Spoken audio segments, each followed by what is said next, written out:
Assalamualaikum warahmatullahi wabarakatuh. Asyhadu an la ilaha illallah wa asyhadu anna Muhammadar Rasulullah. Perkenalkan, saya Muhammad Hussein, biasa dipanggil Dede Rizky ya. Untuk teman-teman rumah atau keluarga biasa manggil Rizky. Nah, saya mau berbagi pengalaman saja sebelumnya apa yang saya cerita selama ini. Dari awal saya sehat, sakit, sehat lagi alhamdulillah. Ya, kita kan nggak ada yang tahu ya, manusia mah pengennya sehat-sehat aja ya. Tapi kan kehendak Allah berbeda gitu. Yang awalnya saya sehat, dalam waktu hitungan jam saja saya tidak bisa berjalan. Ya awalnya saya biasa aja seperti manusia normal, berjalan, beraktivitas, kerja gitu. Ya seperti rutinitas seperti biasanya aja, nggak ada masalah, nggak ada kendala menjalani hidup bersama anak dan istri. Entah kenapa pada tahun 2015 saya bukan sakit sih ya, bukan sakit di bagian saraf atau apa, cuman sakit bagian kepala aja. Awal mula itu sakit bagian kepala. Yang namanya kita orang awam ya, hanya taunya sakit kepala itu udah minum obat aja. Tidak apa ya, tidak ya, bukan menyepelekan atau apa, tapi kan hanya ya sudahlah minum obat itu sembuh gitu. Berbaik sangka. Bertahap setelah 3 tahun berjalannya sakit semakin parah gitu, sebelah kanan, sebelah kiri ya. Akhir pada puncak sakit kepala itu 2019 puncaknya itu, pada saat saya lagi di Surabaya ada pekerjaan gitu. Jadi saya mau bekerja sama keluarga saya di Surabaya. Itu sakit kepala nggak bisa tertahankan.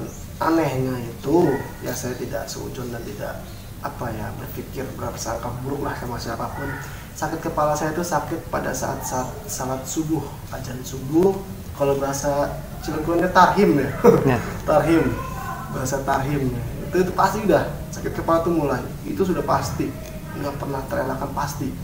Setelah salat subuh, tarhim selesai, salat subuh, zikir selesai, menjelang kalau salat sunnahnya salat isyraq ya, menjelang matahari terbit itu udah hilang sakit kepalanya. Jadi kayak orang mikirnya main-main ya gitu. Ada yang berpikir itu ada yang guna-guna. Itu selama seminggu saya di Surabaya saya rasakan kayak gitu terus, sampai saya berantem enggak sama keluarga, sama istri, udah pertahankan aja, berobat aja. Tapi yang saya rasakan kayak bukan sakit biasa atau sakit apa gitu kan, karena aneh saja sebenarnya. Kenapa setiap tarhim atau menjelang subuh itu sakit kepalanya gitu kan? Itu menjadi pertanyaan saya gitu. Makanya saya memaksa pulang. Ya alhamdulillah ada hikmah di balik sakit itu juga sih. Sakit kepala itu saya pulang. Pertama, kita nggak tahu kan wabah corona ini seperti apa gitu. Alhamdulillah saya Surabaya, akhirnya saya pulang. Coba kalau saya nggak pulang karena sakit ini, terdampar saya di Surabaya. Pertama itu, alhamdulillah di situ. Pasti selalu ada hikmahnya ya. Iya. Alhamdulillahnya itu, saya berpikir di situ, alhamdulillah sama saya sudah pulang, ketemu sama anak istri. Kebayang kalau saya paksakan di Surabaya, waduh, nggak tahu kabar kayak gimana. Ya betul. Tahu sendiri, semua mungkin penonton juga tahu lah, teman-teman tahu gimana sih rasanya di Surabaya, zona merah jadi zona hitam. Gitu. Kebayang saya kalau saya nggak bisa ketemu anak istri, bulan-bulan nggak pulang kan. Dan nggak bisa ketemu sama Anggi juga ya? Iya. Ya alhamdulillah ada jalan, Allah mungkin ngasih jalan, udah pulang aja. Mungkin seperti itu kalau bahasa manusia mah ya. Orang tua pasti udah pulang aja gitu. Ada pulang. pulang dapat berapa minggu masih sehat alhamdulillah. Sakit kepala itu agak turun, maksudnya nggak terlalu sakit, mungkin ya entah kangen atau apa, saya mikir seperti itu positif aja. Tapi menjelang tahun baru, jadi ya kita sharing aja ya, maksudnya sharing bercerita apa adanya. Saya dapat kerjaan lagi, pulang dari Surabaya alhamdulillah ada rezeki gitu. Ada kerjaan, kembali ke tempat saya bekerja dulu di area milik BUMN. Nah, BUMN tidak bisa saya sebutkan. BUMN itu sudah diterima, maksudnya akan wawancara lah, dan insya Allah diterima gitu kan, karena sudah pasti gitu ayah. Pas saya datang itu badan masih sehat lah. 2 hari sebelum keberangkatan wawancara itu saya mau salat subuh, rencana mau salat subuh. Ya, ini awal mula nih saya mulai merasakan gejala yang saya rasakan bertahun-tahun. Jadi salat subuh, mau salat subuh saya sholat subuh biasa seperti biasa sholat subuh, tapi di rumah nggak di masjid. Istri ngebangunin ya sholat, mandi, ambil wudhu. Pada saat biasa kan ambil wudhu itu posisi saya jongkok, ini tiba-tiba posisi saya berdiri, posisi orang rukuk, bukan orang sujud, rukuk. Itu nggak bisa full loh. Biasanya saya rukuk itu, maksudnya posisi rukuk itu biasanya sampai lutut, itu nggak bisa, mau wudhu aja, mau wudhu doang gitu. Akhirnya saya wudhu, paksakan, ada yang salah, saya pikir salah apa, kejetit atau apa gitu kan, biasa nama orang suka olahraga main bola gitu. Sholatkan lah, saya sholat, paksa sholat, saya ruku, ternyata benar, nggak nyampe ruku saya, hanya sampai sini, sampai paha tengah paha, tidak nyampe ke lutut. Ya namanya orang ibadah, jadi pecah ibadah saya. Karena pikiran sakit kenapa nih, akhirnya setelah sholat saya konsultasi ke istri. Ini kenapa nih, kok nggak bisa ruku ya? Istri selalu memotivasi, nggak apa-apa kok ya, mami juga pernah kayak gitu dulu. Paksakan aja, nanti insya Allah hilang sebulan mah. Ya namanya saya lebih percaya istri karena pernah merasakan katanya. Itu awal mula gejala ya? Iya gejala. Jadi saya rasakan, saya itu beristri dah paksakan dia, saya paksakan, saya diamin. Kaki tuh rasa jemper sebelah betis tuh, jemper betis sebelah kiri, jemper banget, pengennya tuh diinjak aja banget, dipijit sama anak, diinjak, pengen ditindihin, jangan gimana saya sakit jemper saya tuh hilang, entah ditinjak, ditindihin, kayak di apa, dikasih balsam supaya hilang, caranya untuk meredam rasa sakit itu. Hari kedua, 1 hari sebelum wawancara itu masih bisa jalan normal, cuman jongkok sudah mulai kerasa agak sakit di bagian pinggang, punggung, bokong lah kalau bahasa kasarnya, maaf, bokong itu udah mulai kerasa sakit gitu.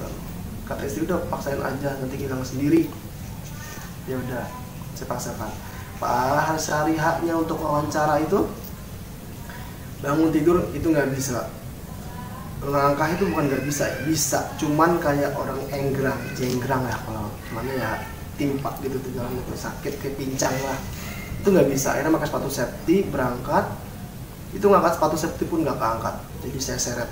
Itu perjalanan dari Cilegon ke Surabaya itu lumayan jauh lah, jadi saya naik motor kaki nggak bengkok, saya lurusin kaki untuk ngambil motor metik, jadi lurus aja sampai tempat wawancara. Ya nggak bisa apa-apain, jalan karena pincang, sampai teman-teman nanya kenapa nggak apa-apa, kejetit gitu aja. Akhirnya setelah wawancara pulang itu kaki udah mulai kesemutan, jadi pulang dari situ mulai kesemutan, kaki kesemutan apa ya, baal, kalau kita ngomongnya baal, jadi nggak kerasa, itu jempol tuh nggak kerasa. Itu hari ketiga mati rasa ya. Terus sebelah kiri, baru jempol sebelah kiri kesemutan aja.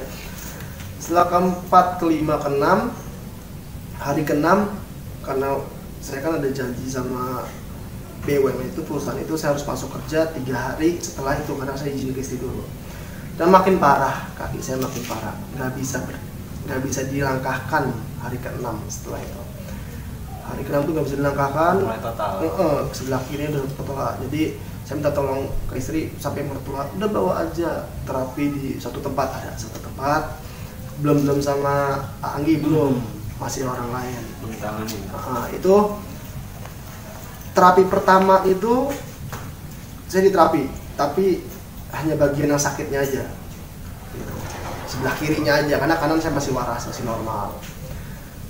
1 hari setelah terapi sakitnya tuh kayak apa ya? Kalau ibarat kata kalau orang habis ditekan atau habis ditonjok pasti merengkel gitu ya, bengep lah gitu otot-ototnya, kalau bahasa Cilegonnya merengkel gitu kan. Jadi sakit untuk melangkah, itu sakit ya Allah, ampun. Sampai jalan nggak bisa ngapa-ngapain, sakitnya sakit. Tapi kanan masih bisa, alhamdulillah masih bisa nompang kanan, kiri yang nggak bisa. Hari kedua setelah terapi makin jadi sebelah kiri. Itu naik ke daerah bokong, pantatnya itu ke dalam ke tulang. Saya nggak bisa duduk, nggak bisa ngapa-ngapain, itu sakit banget ya Allah rasanya. Maaf sampai buang air besarnya nggak bisa. Jadi buang air besarnya nggak bisa gitu kan. Ya harus, ya gimana ya, harus pegangan dengan tembok gitu. Nah hari hari ketiga setelah terapi lagi datang lagi karena saya janji dengan perusahaan itu. Jadi janji jam 9, saya jam 7 terapi dulu ke tempat yang sama. Sebelum ketemu gitu ya. Maksudnya tuh saya tuh mau ke terapi tuh biasanya bisa jalan nih ke arah sana, karena paginya saya mau terapi tuh saya udah jatuh dari kasur tuh, saya udah jatuh. Istri nggak percaya, jadi buat sih ya, jadi buat. Saya mau marah, bingung, nggak marah, emang saya ngerasain dan gitu ya bahasanya. Ya dilema ya. Jadi mau bener-bener kesel gimana gitu. Yaudah akhirnya saya bilang, ayo terapi paksa terapi. Yaudah paksa. Istri yang bawa, saya yang belakang. Cuman itu nggak ada perubahan aja. Intinya dari terapi pertama, terus mungkin bisa saya luruskan nggak? Bisa. Mungkin dari terapi yang pertama kenapa nggak ada perubahan, itu bukan salah yang terapinya, bukan berarti gitu, karena berobat itu kan cocok-cocokan ya. Mungkin itu hanya khusus terapi, karena setelah ketemu dengan Anggi mah ada proses ruqyah, berbincang-bincang, bahkan waktu itu kebanyakan ngobrol dibandingkan terapinya ya. Tapi hasilnya alhamdulillah sangat maksimal, karena juga dilihatnya semakin cerah. Mungkin di balik layarnya ya ibadahnya juga sesuai janjinya ya, karena yang saya pertanyakan itu hanya simpel, setelah sembuh apakah hanya ingin nafkahi anak istri atau napi ataupun gitu ya, bahasa Indonesia mau mengupgrade kesolehan gitu kan. Kadang-kadang menjawab dua-duanya, selain menafkahi istri dan ingin berusaha menjadi lebih baik ya. Karena ya mudah-mudahan dengan kata-katanya itu bisa dipertanggungjawabkan. Biar apa ya, kalau Anggi kan nggak mau mempersusah yang lagi susah, nggak mau lagi sulit, nggak mau mempersusah yang lagi sulit, dan ingin berbagi kebahagiaan meskipun dengan ala kadarnya yang nggak bisa apa-apa sebenarnya. Seluruhnya itu hakikatnya Allah Subhanahu Wa Taala. Buat teman-teman, rekan-rekan, saudara-saudara yang masih sehat, jagalah kesehatan, karena sehat itu adalah nikmat yang paling mahal. Dan buat yang sakit, jangan bersedih, jangan mengeluh, karena ini adalah contoh. Saya juga banyak berguru, bukan saya yang menjadi guru, tapi beliau lah yang menjadi guru saya. Meskipun keadaan lagi lumpuh masih bisa tertawa, masih bisa menghibur anak istri. Di situ saya banyak belajar dan saya termotivasi untuk mendorong gimana caranya Muhammad Hussein ini bisa lekas sembuh kembali. Dan rekan-rekan pun lihat sendiri, bisa jalan-jalan sini coba, ada jalan-jalan ya. Iya. Takutnya bisa kamu pelase. Gua bisa berjalan, berdiri aja udah cukup. Ya, berdiri cukup ya. Iya, karena saya bisa berdiri. Gitu. Tadi yang sama sekali ya. Alhamdulillah, berdiri udah bisa, jongkok pun udah bisa, berdiri, jongkok, ruku pun udah bisa. Kenapa awalnya nggak disut? Karena apa ya? Karena ada yang tidak harus dipublikasikan gitu. Karena apa? Takutnya menjaga perasaan. Nggak apa-apa, kita berbagi karena di sini pengalaman. Betul, karena tadi saya udah meminta izin dan karena Muhammad Hussein-nya mengizinkan untuk dipublikasikan kisah kehidupannya, kenapa bisa terjadi sampai lumpuh itu. Makanya yang buat masih sehat, jagalah kesehatan, tetap karena bersyukur. Sehat itu tetap bersyukur, betul. Karena kesehatan itu adalah rezeki yang paling mahal, rezeki yang paling nikmat dan yang paling mahal. Gimana ketika diobati sama Anggi itu, selain merasakan sembuh gitu dengan obrolan-obrolan kita, apakah agak berpengaruh untuk ke bidang ibadahnya gitu kan, saling mengingatkannya gitu, yang Anda rasakan gitu. Sejujurnya ya, kita kan namanya manusia tuh naik turun ya. Iman tuh naik turun ya. kayak gas motor. Ah. Kalau lagi ngebut, kalau lagi rem, tergantung orangnya masing-masingnya. Dipaksakan juga, takutnya ya namanya manusia ya ada aja. Ali Mamat ya. Sebenarnya mah jangan hiraukan Iya kata-kata benar mereka. sih, seperti itu. Cuman hanya kita kan itu urusan kita dengan Allah aja. Ya. Pribadi. Anggi juga banyak sharing sama guru-guru juga jawabnya seperti itu, laka preman, laka kiai, laka jawara. Kalau bab ibadah mah ya itulah awalnya harus kita paksakan dulu, harus kita biasakan dulu. Kalau sudah terbiasa insya Allah.